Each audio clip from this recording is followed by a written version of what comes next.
اور بتہ اغوا برائے توان خود کش حملوں کا ایک نیا سلسلہ شروع ہو گیا۔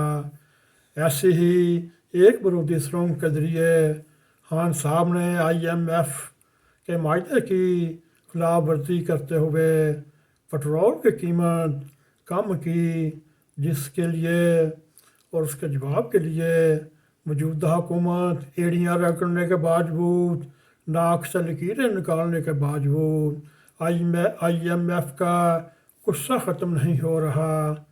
میرے دوستو، حقیقت ہے خان صاحب نے اپنے حکومت کے آخری 6 ماہ میں جو بارودی سرنگیں بچھائی، وہ ریاست پاکستان اور پاکستانی عوام نے سرنگوں سے پھٹنے سے لگنے والے زخموں میں چور چور ہیں۔ ان بارودی سرنگوں کی تائید اس وقت کے سابق وزیر اعلیٰ شیخ رشید احمد فرزند راولپنڈی کے پاکستانی میڈیا پر بیانات ہیں۔ میرے دوستو،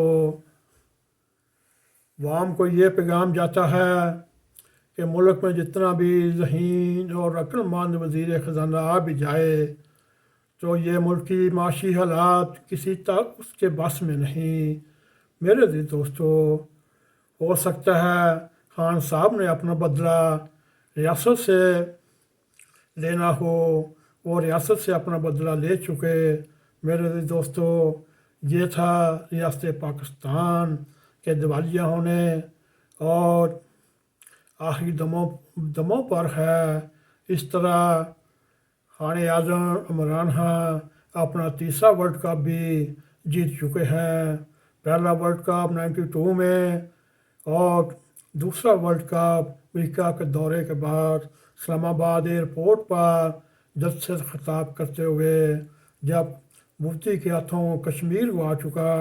وہ دوسرا ورلڈ کپ اب ریاست پاکستان کو آخری دموں پر لے جانے کی کوشش میں خان صاحب کے نام تیسرا ورلڈ کپ بھی لگ چکا ہے۔ میرے دوستو، یہ تھا ایک ہمارا ریاست پاکستان کے اوپر پروگرام۔ اگر آپ کو ہمارا یہ پروگرام پسند آئے، اس کو لائک بھی کریں، اس کو شیئر بھی کریں، کمنٹ سیکشن میں جا کر اپنا ذرا خیال کرتے ہوئے ناک TV4 کو سبسکرائب کریں اور جاتے جاتے بیل آئیکن کو کلک کریں تاکہ ہماری تازہ ویڈیو آپ تک